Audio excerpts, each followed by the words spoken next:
The first bell hadn't even rung yet, and already Ethan felt that familiar knot tightening in his stomach, the one that showed up every school morning without fail.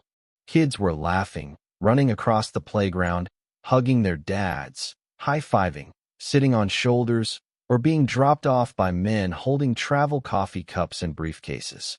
Pickup trucks, SUVs, and shiny cars filled the driveway as dads walked beside their kids toward the decorated gym doors.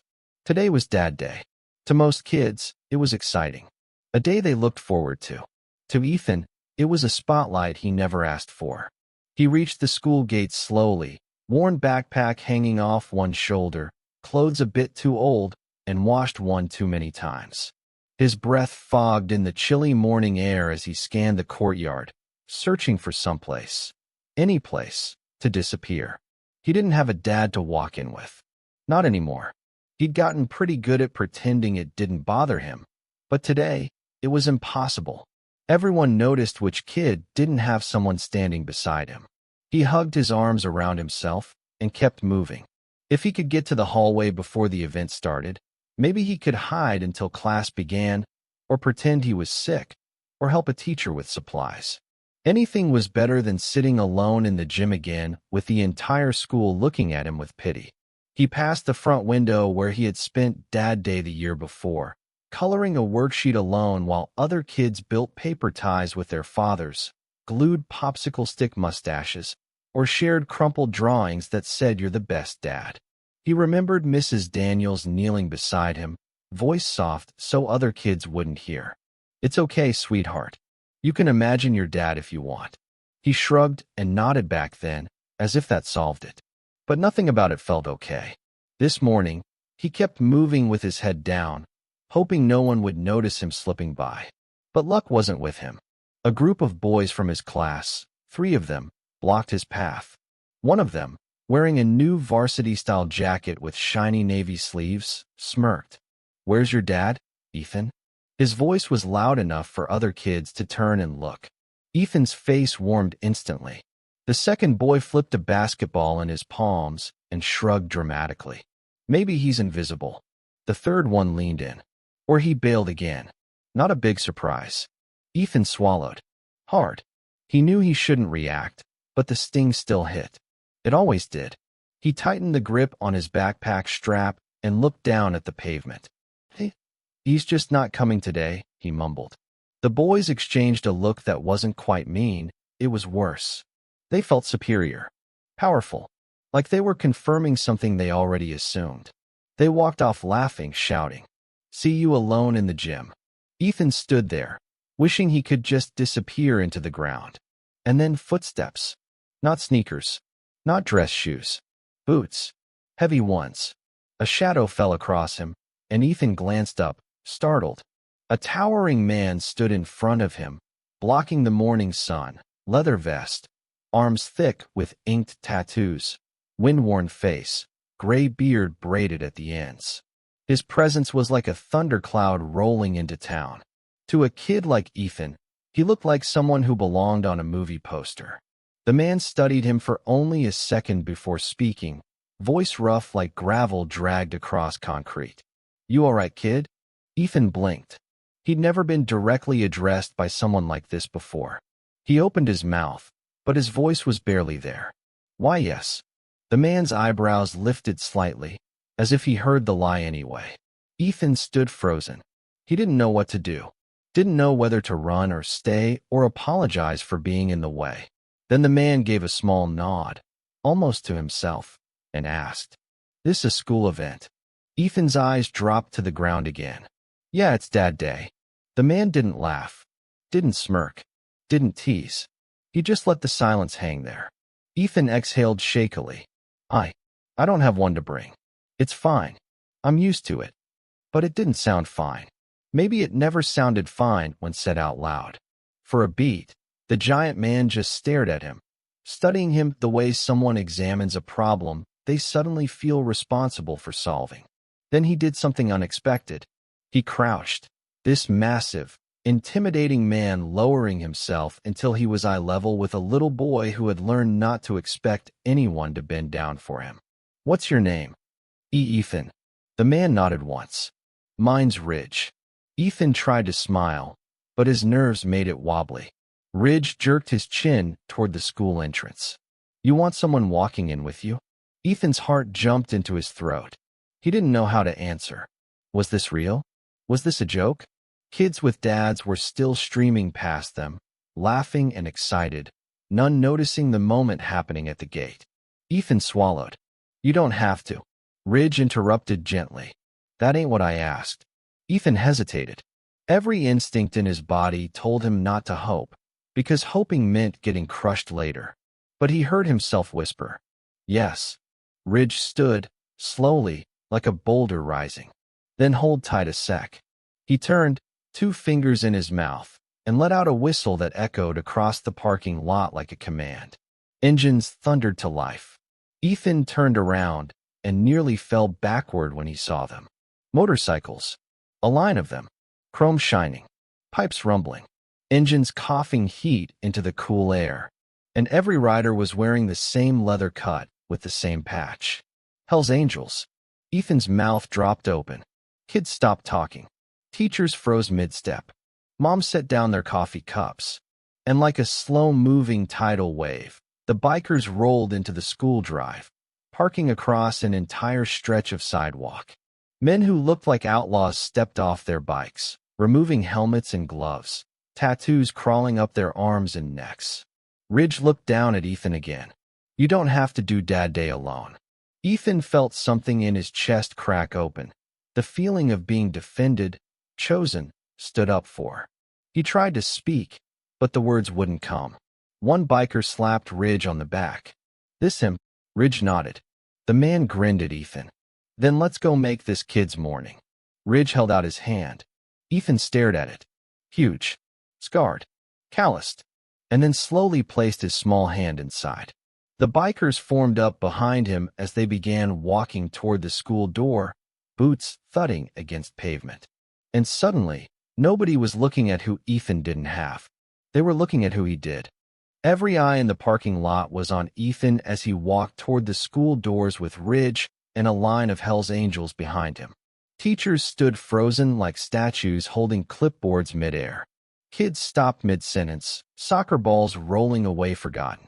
Dads who had been casually chatting suddenly straightened their posture, eyes squinting in disbelief. Ethan kept his eyes down at first, too overwhelmed to process what was happening. This wasn't just one biker walking him in.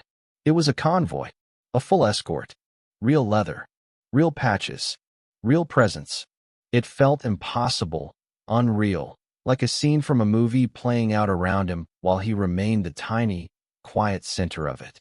Inside, everything was decorated for the event. Paper ties on the walls, balloons, banners reading Happy Dad Day, and a table with disposable coffee cups lined up beside a half-empty box of donuts. The gym buzzed with noise, dozens of voices echoing off polished floors and basketball lines. Coaches and teachers stood near the stage, greeting families as they came in. Ethan might have gone unnoticed in the chaos. He usually did. Except this time the double doors swung open and the room fell to a hush. The sound of heavy boots on polished gym flooring was like the slow beat of a drum. Ridge walked slightly ahead of Ethan, but not by much. He stayed close, never blocking the boy, never overshadowing him. Just walking beside him like someone who belonged there. Behind them, nearly a dozen bikers walked in 2 lines, shoulders broad, patches bright, expressions serious. And for the first time in maybe the history of the school, the dad with the briefcase and the gelled hair and perfectly tucked dress shirt was not the center of attention. Ethan felt dozens of eyes on him. His throat tightened, and the old fear kicked in, the instinct to find a corner, to shrink, to make himself small and unnoticed. But Ridge noticed. He leaned just slightly toward Ethan, lowering his voice so only he could hear. You're doing good. 2 words. Calm. Steady. Enough to anchor him. A teacher rushed over, a man in khakis and a school polo shirt who looked like he had rehearsed a dozen different polite ways to say, what is happening here? His smile was tight and unsure. "Good morning, gentlemen. Can I help you with something?" Ridge didn't flinch. "We're here with him," he said, nodding to Ethan. The teacher blinked, glancing at the boy like he had just found out a quiet goldfish belonged to a school of sharks. "Oh, Ethan." The teacher swallowed. "Well, that's very thoughtful." Behind him, a dad holding a toddler whispered to another parent, but not quietly enough. "Are those real bikers?" Another parent responded with, "They look like prison extras." A third muttered, "We're going to be on the news, aren't we?" Ethan heard all of it, every word, but for once, none of it made him flinch. No one was laughing at him. No one was smirking. No one was pointing at him to make him small. They were staring because of who was with him. One kid, one of the boys who had teased him outside, looked pale, mouth open wide as if his brain was trying to reboot from shock. He nudged his friend and whispered hotly, "That's the kid, the one with them." Ridge didn't acknowledge the whispers. Neither did any of the angels. Their focus was Ethan. They formed a loose circle around him, not trapping him in, but shielding him from the swarm of staring faces. Ethan felt his voice tremble when he finally spoke. I don't know where to sit." Ridge looked over the rows of chairs, lined up in neat pairs, each one meant for a kid and his father. Most of them were filled already. One chair sat empty beside a boy whose dad was stacked like a linebacker. Another empty seat sat by the wrestling mats. And then there was one near the front, right in the center, no kid next to it, no father beside it. It was like someone had assumed the child wouldn't need a second chair. Ridge jerked his chin slightly. "There." Ethan hesitated. "That's the front." "Good. Gives everyone a view." Ridge meant it casually, but the rest of the angels took it seriously. The group moved forward, clearing a path simply by existing. Dad scooted back. Some pretended to read handouts they were already holding upside down. One tried to tie his kid's shoe for 30 seconds, even though the kid was wearing Velcro. Ethan approached the two chairs at the front. His heart hammered. Ridge pulled out the second chair and dropped into it like he belonged in that gym just as much as any dad in that room. The metal legs squeaked on the polished floor and echoed across the gym. One of the teachers finally snapped out of shock and grabbed the microphone. Her voice trembled slightly at first. "Oh, okay, everyone. Let's get started with Dad Day." A few dads clapped loudly, mostly just to drown out their nerves. The kids sat up straighter. Some whispered. Some stared. But one kid, Ethan, sat silently with a look in his eyes that hadn't been there that morning. He wasn't invisible. The program began the same way every school event did. Too loud microphone feedback, teachers explaining activities, parents trying to figure out how to do crafts without glue sticking to their shirts. They passed out the first worksheet. Draw a picture of you and your dad. It was the same one Ethan had done alone last year. Ethan froze. His pencil hovered above the paper. He looked at Ridge, not knowing what to draw. Ridge saw the hesitation. "You draw," he said simply. "What?" Ethan whispered. "I'll sit here. And whatever you draw, it's right. No instructions. No pressure. Just permission." Ethan pressed the pencil down and began sketching shaky lines. Two figures standing next to each other. One small, one broad and tall. Ridge leaned back in his chair, saying nothing, just being there, the way a father would. And then something Ethan had not expected happened. One of the other dads stood up, pulling a chair a little closer. His son scooted over to give two bikers space in their row. Another dad nodded at Ridge with a stiff but respectful chin lift. Two moms near the snack table loosened their shoulders, realizing no one was getting arrested. Slowly, the gym relaxed. Except for the three boys who had teased Ethan earlier. They sat together in the back row, glancing at him and the bikers, whispering nervously. One bit his thumbnail. One pretended to focus on his worksheet. The third looked like he wanted to crawl under the bleachers and hide. And Ethan saw them looking, really looking, and something inside him shifted. He wasn't the boy without a dad today.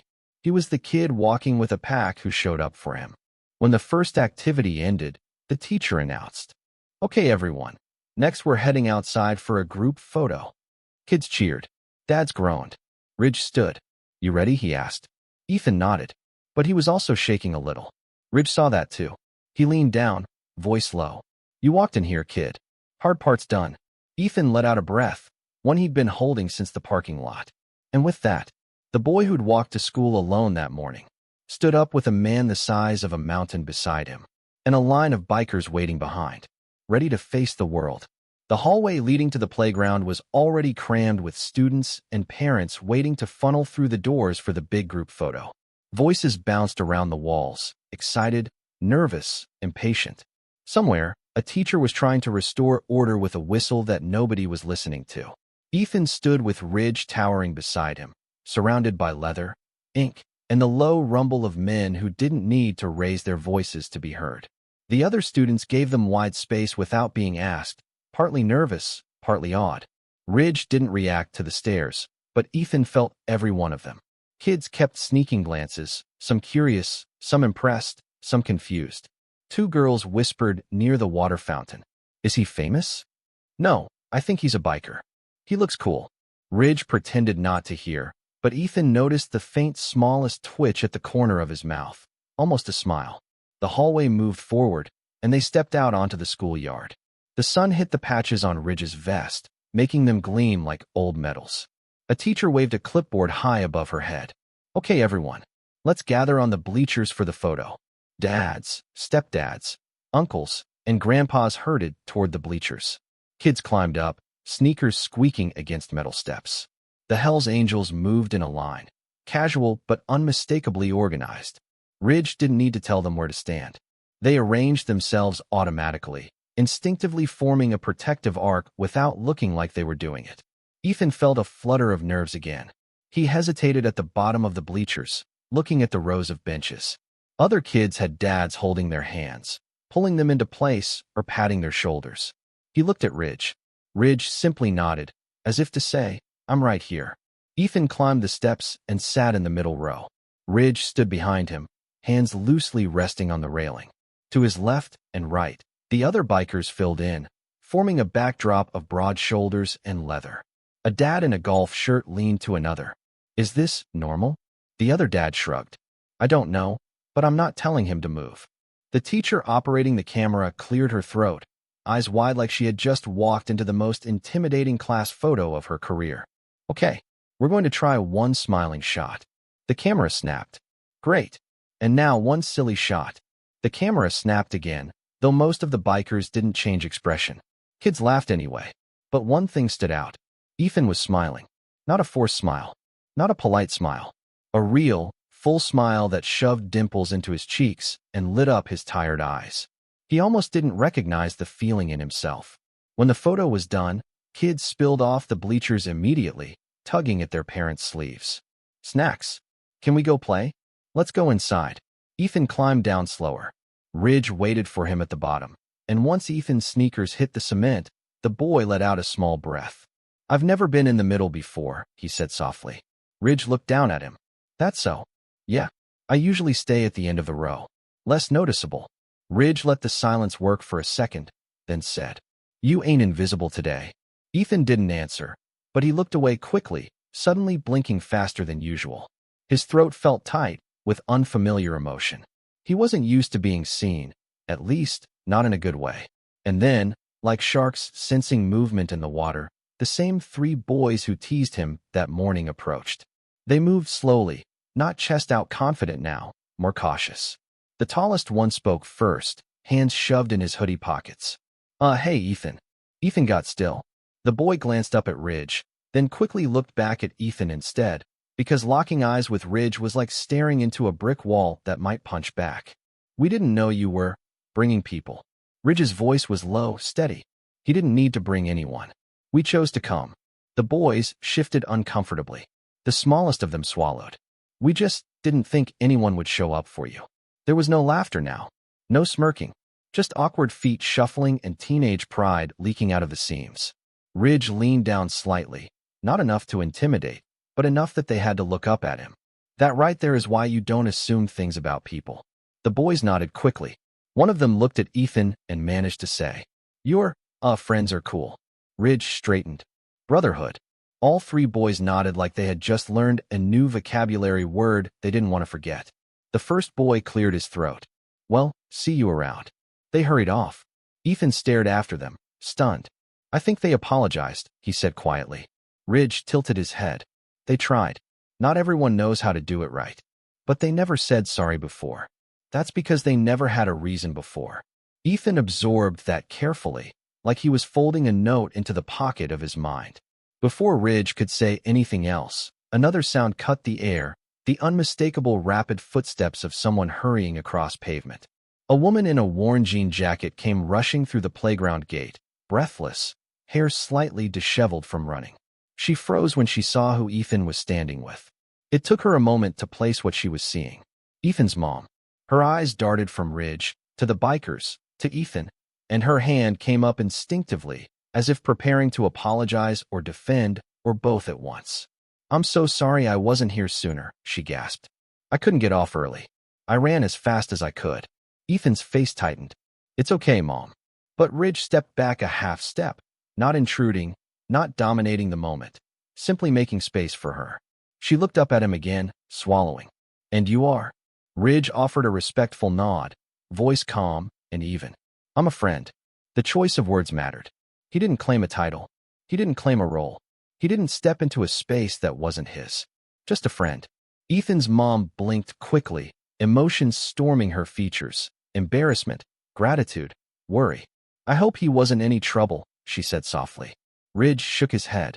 He asked for help. That's never trouble. Ethan's mom's lips trembled just slightly. Few people ever spoke about her son with that kind of respect. Then she crouched, brushing Ethan's hair back. You okay? Ethan nodded. They came with me. I didn't have to sit alone. She stood slowly, eyes shining. She looked at Ridge again, voice quiet. Thank you. Ridge replied simply. He earned it. The school's loudspeaker crackled overhead. Everyone please return to the gym for the next activity. Kids groaned. Parents stretched.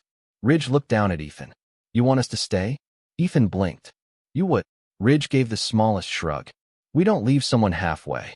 Ethan smiled, and it wasn't the shy smile from earlier. It was a confident one. He looked at Ridge and said, then yes. They turned and walked toward the gym again. Ethan walked in the middle of the group this time, not on the edge. Not hiding, not invisible. And as they entered the noisy building once more, Ethan realized something he'd never let himself think before. Maybe this wasn't just Dad Day anymore. Maybe this was his day. Jake stood there, the weight of the boy's request hanging in the air like smoke that refused to drift away. The rest of the bar had gone quiet now. Boots stopped tapping, chairs stopped scraping. Even the bartender paused mid-glass wipe. Everyone was listening. The boy stood there with his tiny fists clenched at his sides, trying so hard to look brave, even while his lower lip trembled. He didn't look away. He didn't apologize. He had asked a question no child should ever have to ask, and yet he did it without shame. Jake finally cleared his throat. What's your name, kid? Liam, he whispered again. One of the bikers in the back muttered, Jesus, because now that the name was spoken, the kid became real, not just a story someone might tell later at a bar. Jake crouched down, big leather-jacketed arms resting on his knees, so he was eye to eye with the boy. Liam. He repeated slowly, like he was tasting the name. Why'd you come to me? There's a lot of folks in this town. Why pick a stranger? Liam swallowed hard. The next words didn't come easily. Because nobody else listens. That hit worse than a punch. Jake had taken hits that broke ribs, shattered teeth, and sent him through pool tables. But somehow, those 6 soft words hurt more than any fist ever had. Nobody else listens. He rubbed a hand over his jaw, trying to process it. This wasn't something a kid his age should have ever had to say. Jake spoke quietly. Where's your mom? She works late, Liam said. Really late. She's tired all the time. She tries. She really tries. But she doesn't talk much anymore. I think she's sad. Now Jake wasn't the only one feeling punched. Half the guys around him suddenly found the floor very interesting. These were men who had grown up rough themselves, some without dads, some without moms, some without anyone at all. Every biker in the room could see a piece of himself in Liam. Jake kept his voice gentle. And your dad? Silence. Liam looked at the ground, shoulders dropping a little. He left. Before I was born. Mom doesn't talk about him. I think it hurts her too much. Jake closed his eyes for just a second. If there was one thing men in this club hated, really hated, it was a guy who walked out on his own kid. Liam continued, barely above a whisper. There was this school thing today. Dads were supposed to come. Everyone had someone. Some dads even brought suits and ties and took pictures, and I was just there alone. I ate the snacks by myself. Nobody sat with me. Jake's chest tightened. Liam wasn't crying. He wasn't whimpering. He wasn't begging. He was just telling the truth. Quiet, honest, unpolished truth that felt like it scraped directly against the heart. And after school, Liam continued, I saw you and the other bikers ride past. Everyone else looks scared of you, but I thought, maybe someone like you doesn't leave. Maybe someone like you could stand behind me once. Even for a little. The kid had no idea what those words meant to a man like Jake. This was a man who had spent most of his adult life being the person others crossed the street to avoid. A man who'd heard the whispers, thug, criminal, dangerous, lost cause. People assumed things about bikers. But here was a kid saying, I trust you more than anyone else. Jake stood slowly, his eyes never leaving Liam's. What does borrowing a dad mean to you, Liam? Another deep breath. The kid was trying so hard not to crack. It means, he shut his eyes tight. It means someone stands with me. Someone who's proud to be with me. Someone who. His voice cracked, and he wiped his eyes quickly. Someone who doesn't leave. Jake had to look away for a second. Because every man has limits. And somehow this tiny kid was hitting every one of them. Before Jake could answer, one of the bikers behind him, Tank, a huge guy with arms thicker than telephone poles, spoke up first. Kid, Tank said, voice deep but soft. If any man here had a father who walked out on him, raise your hand. About 12 hands went up. Liam looked around, stunned. These men were big, tattooed, loud, rough-looking. But suddenly they didn't seem so scary. They seemed human. Tank leaned forward. You ain't alone. Not in here. Jake finally turned back to Liam, his expression solidifying into something firm, serious, protective. Liam, he said quietly, you came in here asking for something that means everything. If I'm going to do this, I need to know something first. He paused.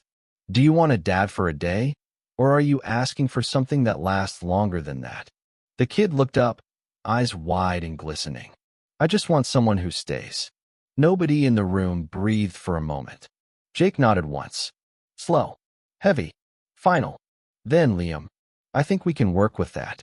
And while nothing official had been said, not legally, not formally, both of them knew. This was the moment everything began. The room didn't burst into cheers. There was no dramatic music, no applause, no grand announcement. Instead, something much more real happened. Every biker in that bar straightened their shoulders, like a silent pact was forming in the air. Jake didn't look down at Liam with pity. He didn't even smile. Instead, he rested a big, scarred hand on the boy's shoulder, grounding him, steadying him. All right, he said. First things first, we're getting you something to eat. You hungry? Liam nodded gently, but he wasn't sure if he should sit, move, or just stand there. He was still overwhelmed, still waiting to wake up from the strangest dream of his life. Tank pulled a chair out and tapped it. Kid, you sit here. No one's taking your spot. Liam climbed up onto the chair, trying to make himself small. One of the younger bikers slid over a plate of fries and a burger, something the cook had been preparing before the conversation even ended. Liam hesitated. I don't have money. Jake sat down next to him, cracking open a soda bottle. Kid, if you start paying for meals in here, we're all in trouble, he said dryly. A couple of the guys chuckled, not laughing at Liam, but trying to make the place feel less intimidating for him. Liam ate slowly at first, then faster, as if his body remembered how hungry he really was. Jake watched him without saying anything. There was something painful about it, seeing a child eat like he wasn't sure when he'd get to do it again. Jake took a sip of his soda. Liam, I'm going to ask you something. You don't have to answer if you don't want to. Liam nodded. When was the last time you had dinner with someone? I mean, not just eating at home alone, but actually sitting with someone who talked to you. Liam paused mid-bite. His fingers stiffened around the burger. He didn't look up. I don't remember, he said quietly. Jake felt something deep in his chest twist. Not anger at the mother. He knew the signs of a woman drowning in exhaustion. Anger at the world. Anger at a system that had somehow decided this was acceptable. Across the table, one of the older members, Grayson, gray beard, eyes sharp as knives, leaned forward. You got teachers at school? Counselors? Liam shrugged a little. I do, but I don't think they really see me. What makes you say that? Jake asked. I can sit in a room with 20 kids and a teacher, and it's like I'm not there. Nobody notices if I don't talk. Nobody notices if I don't smile. The only time someone talks to me is if they need something. Jake exhaled slowly. He looked around the table at the men who had once been kids like Liam. Boys who'd raised themselves. Young souls who had built armor instead of childhoods. They understood exactly what Liam meant. Jake leaned in a little. Well, you're noticed in here. And I can promise you something. If you're going to borrow a dad, you're not borrowing one who lets you disappear. Liam's voice barely came out. Okay. After a moment, Liam looked up at Jake again. Can I ask you something too? Jake nodded. Sure. Were you scared when you were my age? Jake had been stabbed, shot at, hunted, locked up, but none of that had ever hit him as hard as that question. He took a moment before answering. Yeah, he said quietly. A lot. Liam blinked like he was surprised. You don't look scared. That's because I got older, Jake replied. But when I was a kid, I didn't have anyone either. Not really. And sometimes, the world is just too big when you're small. Liam stared at him with a kind of awe. You turned out strong, though. Jake chuckled without humor. No kid should have to get strong just to survive. Liam looked down at his food again. I'm trying to be strong too. And Jake's voice softened to something almost fatherly, even though neither of them had said the word yet. You already are. The room went quiet again, not heavy, just respectful. The kind of silence that told you everyone was thinking about their own pasts, their own battles, their own broken families that led them here. Liam finished eating, wiping his hands on his jeans. Jake watched him for a long moment before finally asking, Does your mom know where you are? Liam swallowed. Probably not yet. She works at the diner 3 blocks away. She doesn't get home until after midnight most nights. Jake stood up. All right then. We're going to fix that. Liam blinked. Fix what? Jake called over his shoulder to the rest of the table. Mount up. Boots hit the floor instantly. Chairs scraped backwards. Leather jackets slid on. The sound of every biker getting ready at once was like thunder passing through the bar. Liam looked around, terrified and amazed. Jake leaned down slightly. If you're borrowing a dad, kid, we're going to meet your mom properly. No secrets. No sneaking. No hiding. Liam's heart started pounding. Is she going to be mad? Jake smirked. She might be. But she's a mom. She deserves to know where her boy is. And she deserves help. The kid stared at him. You're helping her too? Jake shrugged. When a kid asks you to stand behind him, that means standing behind everything he comes with. Suddenly, the roar of engines began outside as bikes started firing to life. Liam's eyes widened. You're all going? Grayson grunted. Kid, you didn't borrow one dad. Tank slapped a heavy hand onto Jake's shoulder. You just borrowed a whole damn family.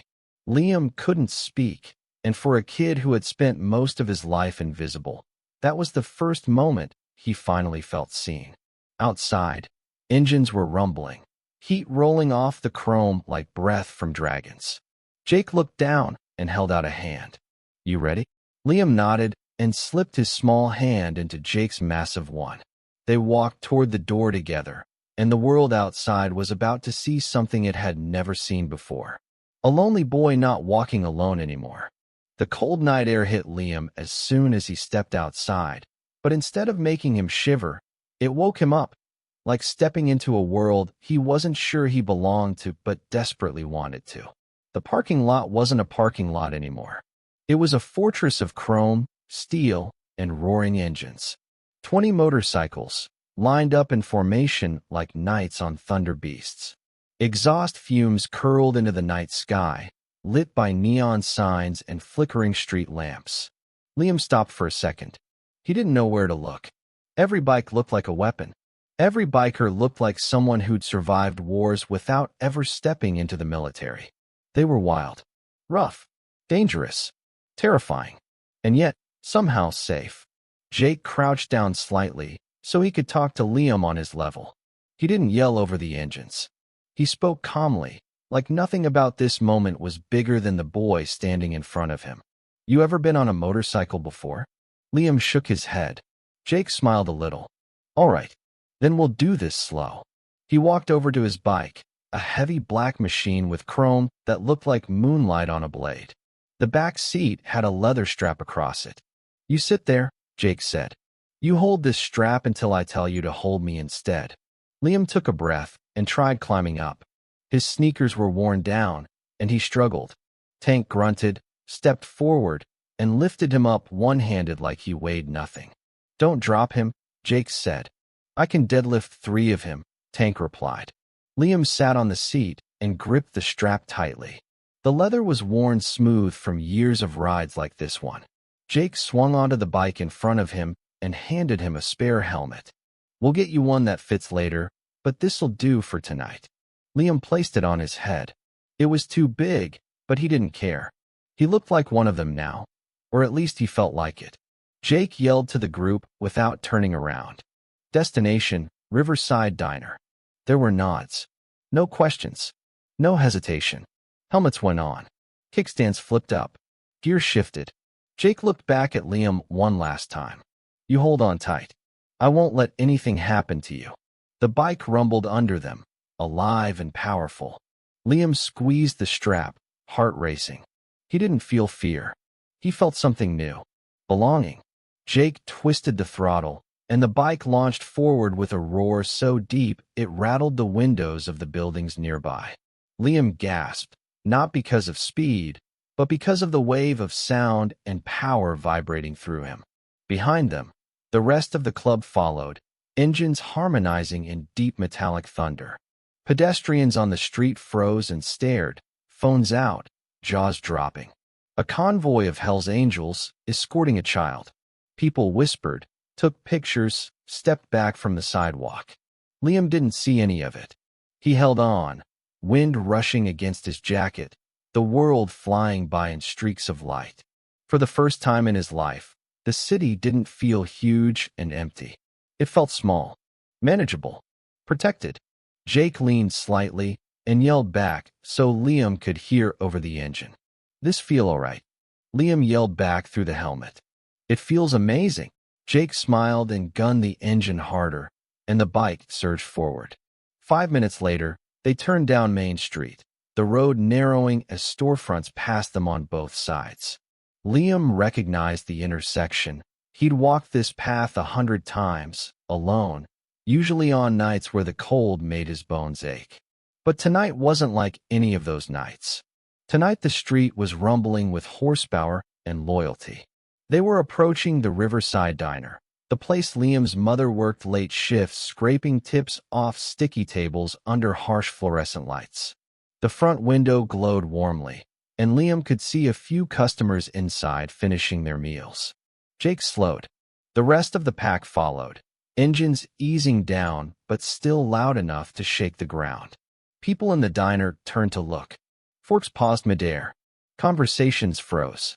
One man stood up instinctively, unsure if he needed to run or hide. Jake parked the bike first. The others lined up beside him, forming a protective wall of machines. Liam climbed off slowly, removing the oversized helmet.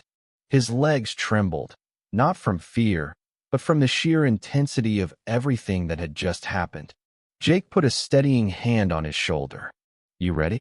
Liam didn't know if he was, but he nodded anyway. They walked toward the front door of the diner, engines idling behind them like sleepless giants. Inside, the tiny bell above the door jingled as they entered. Liam's mother was wiping down a counter, hair tied back, apron stained from a long shift. She didn't look up at first. She was exhausted, running on muscle memory and caffeine. Then she heard the footsteps. Not one pair. Not two. Dozens. She looked up and froze. Her face went pale. A group of leather-clad bikers had just walked into her workplace. She scanned the faces, alarm rising in her eyes.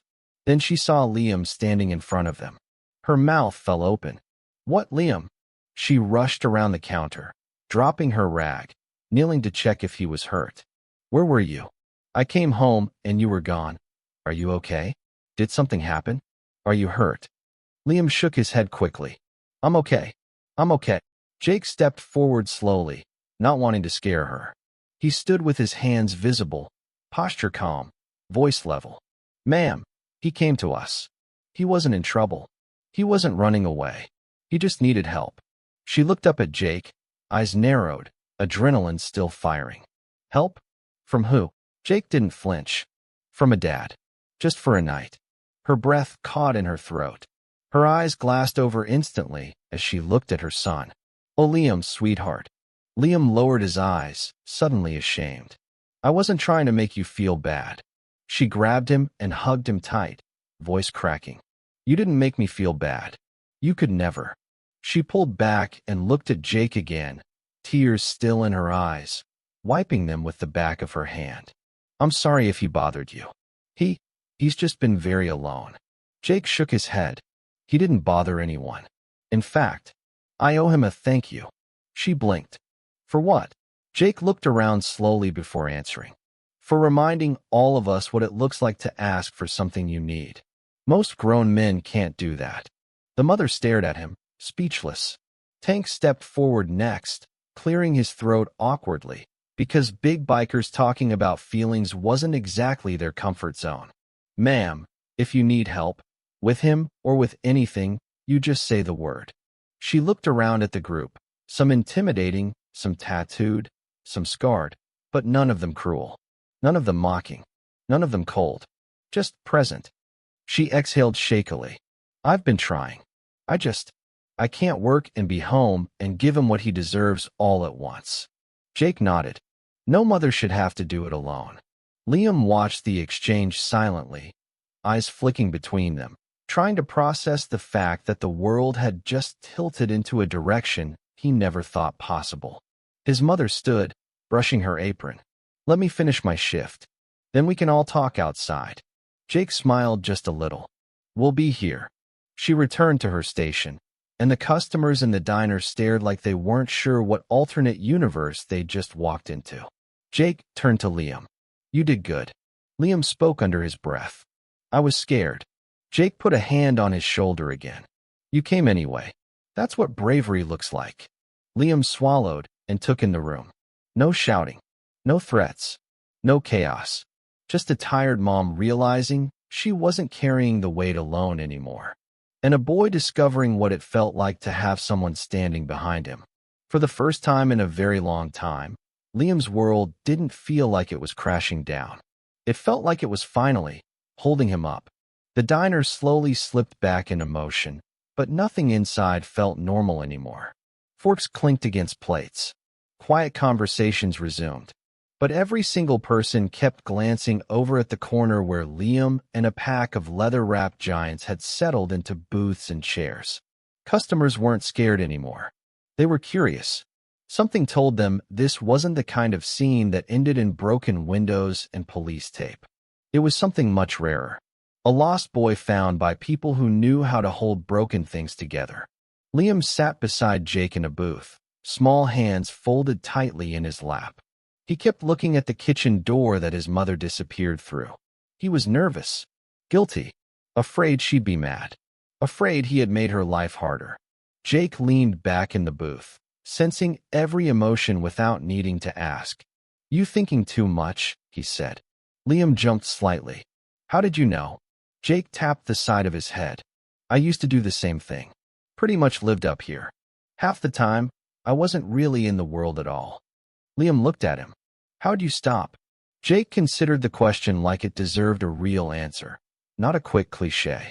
I didn't at first, but then someone sat down with me one day and said, "Kid, you don't have to carry everything by yourself."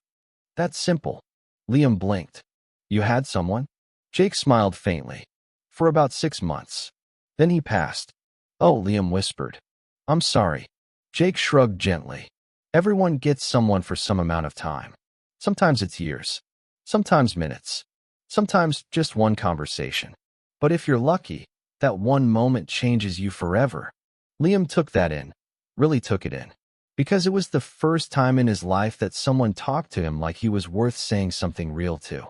Tank slid into the booth across from them, sipping coffee from a mug that looked comically small in his giant hand. He turned his big, scarred face toward Liam. You know, Tank said slowly, first time I saw Jake, I was 10. Skinny like you. Angrier than you. Jake snorted. You were dumber too. Tank ignored him. I asked him if he could teach me how to fight. He looked at me and said, any idiot can fight. I'll teach you how to stand instead. Liam frowned a little. What's the difference? Tank stabbed a thick finger on the table. Fighting is what you do when you're trying to prove something. Standing is what you do when you already know who you are. Liam stared at the wood grain on the table. I don't know who I am. Jake spoke softly. You're 10. You're not supposed to yet. Before Liam could reply, the door swung open and his mother stepped out from the kitchen, wiping her hands on her apron. Her shift was done. She looked nervous, trying to gather herself before approaching the group. Jake stood when she approached, and the rest of the men automatically followed. Not out of fear, out of respect. She sat down across from Jake, rubbing her fingers together, a nervous habit she'd had long before Liam was born. All right, she said quietly. Talk to me. Jake nodded, choosing his words like they mattered. Ma'am, your son came to us asking a question most men never have the courage to admit. He asked for help. He said he needed a dad for a day. She looked down, breath trembling. He shouldn't have to ask strangers for that. No kid should have to, Jake replied. But the world doesn't always care what kids deserve. So that means someone has to. She looked up at him. Are you offering to take him in? Jake shook his head immediately. No. He has a mother who loves him. I'm not taking your place. I'm trying to make sure you don't have to do all of this alone. Her eyes glistened. You don't even know us. Jake leaned forward. I know the look of a kid who's learning to raise himself. I know the exhaustion of a mom who sleeps 4 hours a night. And I know what it feels like to need someone who's bigger than the world, to stand behind you. Tears slipped down her cheek before she could stop them. Tank shifted awkwardly, staring at the ceiling like emotions were bullets he needed to dodge. She wiped her face and spoke again. I've been working so hard. Liam is a good boy. He stays out of trouble. He never complains. But I know he feels alone. I don't have enough hours in the day to be everything he needs. Jake nodded once. That's where we come in. She blinked. We? Jake gestured to the men behind him. They're loud. They're rough. Half of them swear too much. And none of them are good at birthdays. There were a few snorts around the diner. But if one of them says, we've got you, then you've got 20 men behind you who mean it. Her voice trembled again. What would you be to him? Jake looked at Liam, not at her. What he needs. Nothing more. Nothing less. Liam stared at him like someone had handed him the concept of family in a language he finally understood. His mother leaned back, overwhelmed. She ran her hands through her hair and stared at her son. Liam, honey, is this what you want? Liam swallowed. He struggled to get the words out. I want to feel like I belong somewhere too. She closed her eyes tight. That was the sentence she had feared hearing for years. The confirmation that her best had still left him alone. Jake spoke gently. He already belongs somewhere. Right here. With you. We're not replacing anything. We're filling in the space the world left behind. She wiped her eyes again, then exhaled. Okay. Jake blinked once. Okay. She nodded. But I have rules. Jake smiled slightly. That's good. Kids need them. No violence in front of him, she said firmly. Jake held her gaze. You have my word. No drinking or drugs around him. Jake nodded again. That's reasonable. She hesitated, then added, and if you ever make him feel small, even once, I'll take him away myself. Jake leaned in closer, voice lowering. Ma'am, every single one of us knows what it's like to feel small. No one here will ever put that on him. She looked at her son again, and something changed in her expression. Relief. Fear letting go. The kind of soft that comes after years of hard. Okay, she whispered. Then we'll try. Tank grinned. Jake relaxed, and Liam's heart felt like it wasn't going to burst for the first time in years. Suddenly, the front door swung open and a breathless teenager burst inside. Hey, the sheriff's department is circling the block. Someone must have called them. Every biker turned. Jake stood slowly. He didn't look scared. He looked tired and ready. This wasn't the first time authorities showed up misunderstanding the situation. But tonight was different. Tonight, they had a kid to protect. Jake cracked his neck once. All right, everyone. Engines outside were still rumbling like a warning. Nobody moves unless I say. Liam's mother grabbed his hand. What's going to happen? Jake's jaw flexed.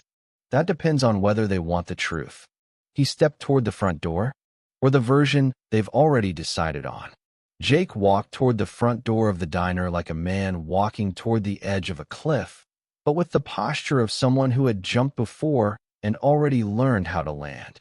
The other bikers didn't follow him immediately. They just straightened in their seats, subtle as a military drill. Eyes sharpened. Bodies shifted. They were ready, but not reckless. If Jake moved, they'd move. If Jake waited, they'd wait. Because this wasn't just about a club anymore. A child was watching. Through the diner window, blue and red lights flickered across the pavement outside. Two sheriff cruisers circled slowly, then parked at angles, blocking the exit like they were preparing for a standoff. Doors cracked open. Radios buzzed. Officers scanned the building. Inside, Liam's mother tightened her grip on her son's hand. Liam felt her pulse racing, fast, uneven, scared. They think they're here to stop trouble, she whispered. Jake heard her even as he stepped toward the door. He turned slightly. No, ma'am. They're here because somebody only saw leather and engines. Tank grunted from the booth. As usual, one of the other bikers, red, tattooed from neck to shoulder, rolled his eyes. They never assumed charity work. Jake smirked just slightly. To be fair, we ain't exactly wearing sweaters. The moment needed the joke. Liam exhaled shakily, tension loosening just a little. Jake reached the door and pushed it open. The bell jingled like it always did, except now the night outside carried a stillness that felt charged. Two deputies were standing there. One young, nervous, jaw too tight, gripping his flashlight like a weapon. One older, maybe mid-50s, with gray stubble, deep lines in his face, and the kind of weariness that comes from decades of seeing people at their worst. The older one stepped forward. Evening. We received a report about a motorcycle club rolling into this establishment. We just wanted to make sure everything is peaceful inside. Jake stood in the doorway, hands visible, voice calm. It is. Nobody's caused harm, nobody's threatened anybody, and nobody's planning to. The older officer nodded, but didn't relax. You're Jake Turner, right? Jake didn't flinch. That's right. I've had your name cross my desk before. I'm sure you have. No insult. No apology. Just truth. The younger deputy stepped forward aggressively. Look, we're not stupid. 20 motorcycles show up outside a diner with a kid inside. Something's up. So how about we go inside and ask a few questions? Jake looked at him the same way you look at a barking dog behind a fence. Not afraid, just patient. You step inside that diner, you're going to scare a woman who already works 60 hours a week to raise her son alone. And you're going to scare the boy who came to us tonight asking for something most men never ask for. The young deputy frowned. And what's that? Jake answered without hesitation. Help. That stopped the young one cold. The older deputy exhaled slowly, shifting his jaw. You want to tell me what's really going on here? Jake nodded.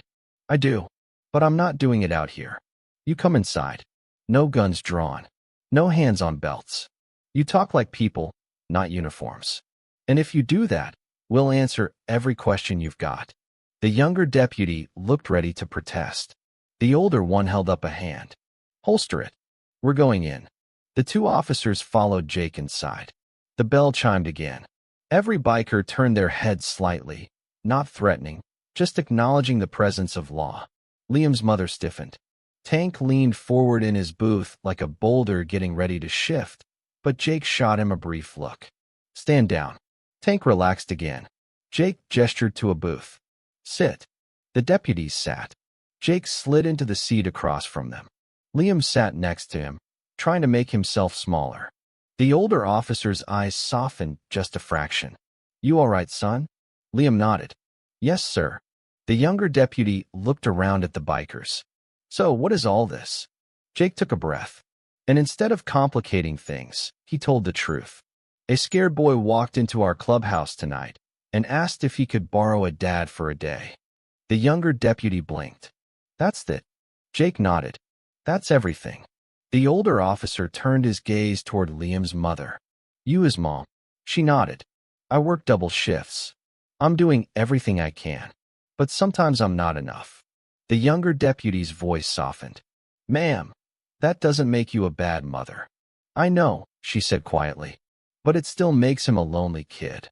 Silence settled over the table. Real silence. Not awkward. Human. Then Tank spoke from behind them, voice deep and gravelly. The kid asked for men who would stand behind him. Men who wouldn't let him disappear. And that's not something we walk away from. The younger deputy looked at Jake. And you what? You're going to step in. Jake shook his head. Not step in front. Not take over. Just stand in the gap until Mom isn't standing alone. The older deputy sat back, rubbing his chin. This is a good thing you're doing. Jake met his eyes. Young men without fathers grow into angry men who don't know what to do with their hands. That landed hard. The younger deputy looked down at his palm, thinking. The older officer kept studying Jake. You know the problem, though, he said. Someone sees 20 motorcycles parked outside a diner. They assume trouble. Jake shrugged. They assumed the same thing about us when we were kids. Maybe so, the officer said, but boys grow into the labels they're given. Jake's jaw tightened a fraction. Not this one. Liam looked up, eyes wide. Jake continued. You tell the sheriff back at the station that no crime occurred here. No threats. No property damage. Just a kid asking the world to notice him for once. The older deputy nodded. I can do that. He stood. The younger deputy followed, still processing the situation like someone flipping puzzle pieces until something fit. The older deputy took one last look at Liam. You're lucky, son. Liam swallowed. I think so too. The officers headed toward the door. Before they stepped outside, the older deputy paused and looked back over his shoulder. You men keep doing right by him. Jake's voice was steady. We will. The officers left. The door closed. The flashing lights faded.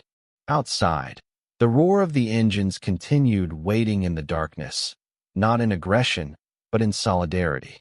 Inside, Liam let out the breath he'd been holding. His mother brushed his hair back. You okay?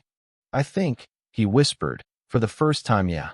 Jake stood and rolled his shoulders. All right. That went better than I expected. Tank grinned. Could have gone worse. Red cracked his knuckles. Could have gone much worse. Liam's mother smiled faintly. You all keep talking like something terrible was supposed to happen. Jake shook his head. Not supposed to. Just often does. Liam looked up at him. Because of how the world sees you. Jake paused, then nodded once. Because of the version they decided on before meeting us.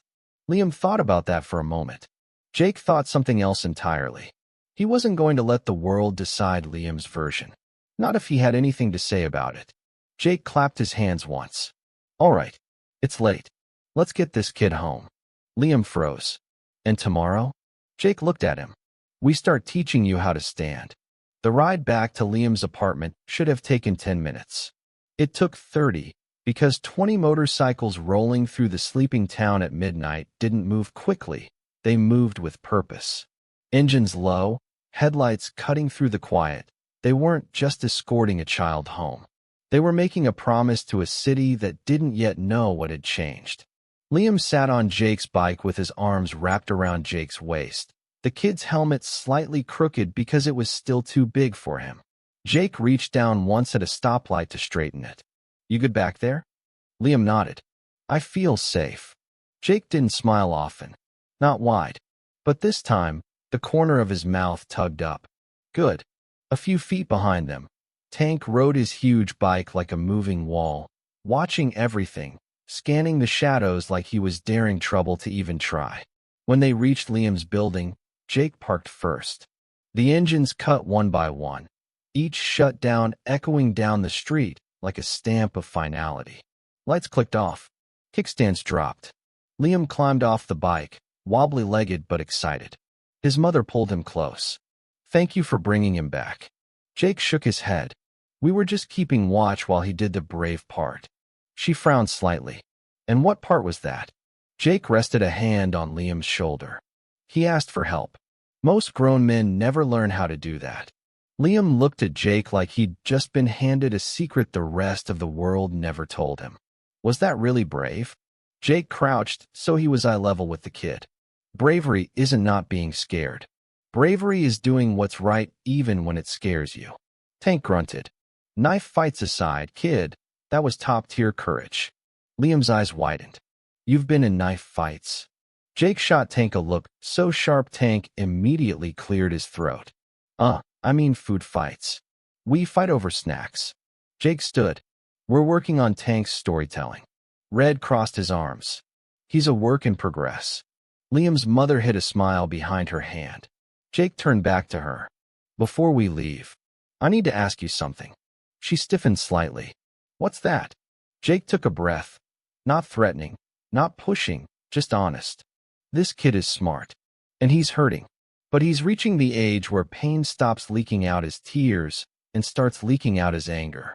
So I need to know if you want us in his corner for longer than tonight." She listened carefully. Jake continued. "We're not here to play dad. We're not here to replace anything. We're here to reinforce what he already has.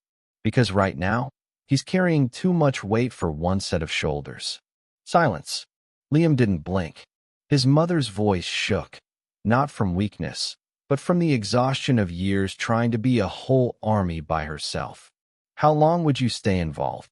Jake didn't even pause. "As long as he needs us." She closed her eyes for a second, overwhelmed by the idea that someone, anyone, was willing to stand beside her. Then she nodded. "Yes." Liam didn't cheer. He didn't shout. He just leaned into Jake's side for half a second, gently, like a kid who'd forgotten what being supported felt like. Jake rested a hand on his hair. Tank looked up at the building and sighed dramatically. "Now we gotta meet the neighbors, don't we?" Red cracked his neck. "They're gonna freak out." Jake shrugged. "Probably." Before they walked away, Jake crouched again and looked Liam dead in the eyes. "Tomorrow morning, we start the first lesson." Liam perked up. "What lesson?" "Lesson 1, Jake said. A man looks people in the eye when he speaks. Even when he's scared." Liam nodded. He didn't fully get it yet, but he would. Jake stood. Tank leaned over and whispered to Liam so loud everyone heard it. "Mine's lesson 2. Don't start fights, but know how to end them." Jake snapped his fingers toward Tank without even looking at him. "Not helping, big man." Liam laughed for real this time. Then a window opened 2 floors up. A grumpy voice yelled, "What the hell is all that racket down there?" "It's midnight." Tank looked up, squinting. Jake turned first, hands in his pockets. "We're just dropping the kid home." There was a beat. "At midnight." Tank cupped his hands. It was emotional development. Jake didn't even correct him. The window slammed shut again. Liam's mother looked mortified. "Sorry. We try not to make noise." Red waved it off. "Lady, compared to our club on a Saturday night, this was a lullaby." Jake checked his watch, then looked down at Liam. "Get some sleep. Tomorrow's a big day." Liam's mother ushered him toward the entrance. Say goodnight. Liam turned. Not shy, not shrinking. He looked each biker in the eye one by one. Good night, and thank you. Tank's voice softened to a rumble. Kid, anytime. Jake saluted him casually. See you in the morning. Liam and his mother disappeared inside. The bikers watched the door close. Tank exhaled. Well, we're in it now. Red nodded. Too late to back out. Jake looked up at the building, and what he meant wasn't spoken in words. We are not letting this boy fall through the cracks. He mounted his bike. The others followed. Engines roared to life, this time not as a threat, but as a battle cry. They pulled away from the curb. But halfway down the street, Jake slowed, lifted 2 fingers, and signaled to pull over into a dimly lit parking lot. The others rolled in behind him, confused. Tank leaned over his handlebars. What's up? Forgot your wallet? Left your phone on the table again. Jake ignored him. He just pointed down the street toward Liam's building. A man, hoodie up, cigarette in hand, was leaning against the wall near the entrance, watching the building like he had a purpose that wasn't innocent. Red muttered, Who the hell is that? Tank's voice turned steel. You think he's trouble? Jake didn't answer. He didn't need to. He just pulled his helmet back off, set it on the handlebars, and walked forward alone. Not running, not posturing, just moving with the calm of a man who'd already decided. If there was danger near Liam's door, it wasn't staying there. Red and Tank didn't follow, not yet. They just watched, ready to move the moment Jake's posture changed. Jake stopped 10 feet from the stranger. The guy looked up. What? What do you want? Jake spoke quietly. You here for the kid? The man's eyes flickered. Too fast. Too guilty. Mind your own business. Jake nodded once. Yeah, that's what I thought. The guy pushed off the wall, starting to walk away. But Jake's voice followed him. If I see you on this street again, ever, I won't ask questions next time. The man looked back, swallowed, and hurried off into the dark. Jake didn't chase him. He just watched until the man turned a corner. Tank muttered from the bikes. That's right. Run, you little. Jake raised a hand. Tank, shut up. Jake walked back, helmet under his arm. We're doubling shifts, he said simply. At least for the next few days. Red nodded. Tank smirked. Looks like we just became babysitters. Jake put his helmet on. No. He looked again toward Liam's building. We just became guardians. They rode into the night. Because tomorrow, the real lessons were going to begin. The next morning came too early for Liam. He barely slept, not because of fear, but because his brain wouldn't stop replaying every moment from last night. The motorcycles, the protection, the simple, unbelievable fact that someone, no, many someones, showed up for him. When he finally opened his eyes, sunlight was spilling through the thin curtains. His apartment building was quiet. No shouting neighbors. No sirens. Just the normal hum of a city waking up. His mother was already up, making coffee in the tiny kitchen. Morning, she said softly. Liam rubbed his eyes. Do you think they really meant it? She set down her spoon and looked at him in a way only a parent who had carried too much could. People who don't mean things don't show up at midnight in a pack of motorcycles. That got a small smile out of him. He ate breakfast, toast and peanut butter, and changed into the cleanest clothes he could find. His sneakers were worn, but he tied the laces tight and double-knotted them. If Jake said today was important, Liam wasn't going to show up sloppy. At 9:03 a.m., someone knocked on the door. Not a loud bang, just 2 steady knocks. His mother opened it, and there they were. Jake, Tank, Red, and 3 more bikers he hadn't met yet. Not crowded in, not trying to scare anyone, just showing up like an army that knocked respectfully first. Jake tipped his head. Ready for lesson 1? Liam nodded and stepped into the hallway. The other tenants peeked out through cracked doors, eyes wide, whispering. Tank leaned toward Jake, smirking. We're officially the most interesting thing that's ever happened in this building. Red snorted. In this city. Jake led the way down the stairwell. They didn't take the elevator. Nobody suggested it. They just moved by instinct. Outside, the The motorcycles lined the curb in full formation. Liam's mouth dropped. There were more than last night. At least 15. Jake saw his expression. After last night, some of the guys wanted to make sure you knew you weren't alone today. A biker with gray hair and a trimmed beard stepped forward and held out a small denim vest. It had patches, not club patches, nothing official or dangerous, but symbols, a lightning bolt, a small eagle, a blank space that clearly awaited future achievements. "I'm Duke," the man said. "We thought maybe you should have something of your own." Liam took the vest with both hands. It wasn't heavy, but it felt like something that mattered. Jake nodded. "Put it on." Tank leaned over to Duke, whispering loudly. "He doesn't get the leather version until lesson 10. Duke elbowed him gently. "He's still small. Let him earn it." Red folded his arms. "He will." Liam looked overwhelmed. Not scared, just stunned that life finally tilted in his favor. Jake crouched again, so they were eye level. "You ready?" Liam swallowed. "For talking to people?" Jake smiled. "No." He stood and pointed across the street. "We're going to fix the thing that's been crushing you." Liam followed his gaze and froze. The schoolyard. The one where he got pushed. The one where he ate lunch alone every day. The one where he said, "Can I borrow a dad?" His stomach twisted. I don't think I can go in there." Tank stepped up beside him. "You don't have to go through the gate alone." And without waiting, Jake walked. Not fast, just steady, like the outcome was already decided. Liam took a few shaky steps after him. They crossed the street. Kids on the playground stopped dead mid-swing, staring, jaws dropping. Teachers froze on the benches. One dropped her coffee. Jake didn't say a word as they walked through the gate and onto school property like they were showing up for parent-teacher conference. Well, the biggest and loudest parent-teacher conference of all time. A group of boys near the basketball court stiffened. Liam recognized them. The shovers. The laughers.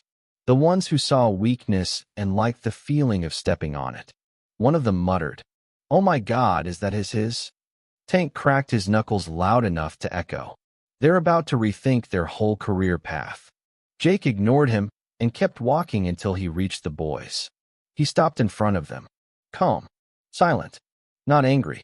Not threatening. Just deliberate. The shortest kid in the group gulped. "See, can we help you, sir?" Jake nodded toward Liam, who was standing behind him. "He has something to say." The group looked at Liam. Liam looked at them. And this was the moment. Jake didn't speak. Tank didn't speak. No one stepped forward to do it for him. Because lesson 1 was staring fear in the face and speaking anyway. Liam took a breath. Then another. Then, "I didn't do anything to you. I've never done anything to you. And you're still being mean to me. I came to school to learn, not to go home feeling smaller every day." The boys shifted, uncomfortable. Liam continued. "Maybe my dad isn't around. But that doesn't make me nothing. It just makes me someone who has to work harder. And I'm done pretending it doesn't hurt." Dead silence. Tank blinked. "Well, damn." Jake gave the smallest nod of approval. One of the older boys, likely the leader, looked at the huge group of bikers behind them. "We didn't mean." Jake cut him off. "No, don't apologize to us." He pointed to Liam. "He's the one you were hurting." The kid swallowed. "Sorry, Liam." "For real." Liam stared at him, surprised. He didn't gloat. He just nodded. "Thanks." Jake's job was done. He turned to leave.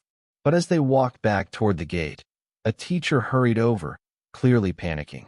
Sir, you can't bring bikers into school grounds." Jake paused and looked at her calmly. "Ma'am, we aren't here to threaten anyone. We came to make sure Liam's school is a place where he can learn without fear." She blinked, thrown off by how civil that sounded. "Well, if he's having trouble, he should talk to faculty." Liam finally spoke, voice steadier now. "I tried." That landed harder than any punch Tank could have thrown. Jake looked at her. "We're done here. But if the adults in this building do their job, you won't see us again." He walked away. No flexing, just clarity. As they stepped back onto the sidewalk, Liam tugged on Jake's sleeve. "Did I do okay?" Jake stopped, set both hands on the boy's shoulders, and answered quietly so the world wouldn't interrupt the moment.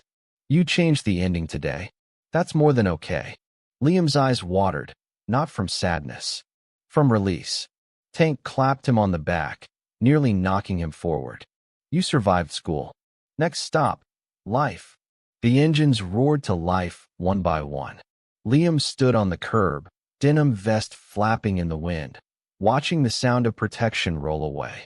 Jake was the last to mount up. He looked at Liam and tapped 2 fingers to his temple. Lesson 2 starts tomorrow. Liam nodded with a smile that hadn't existed yesterday.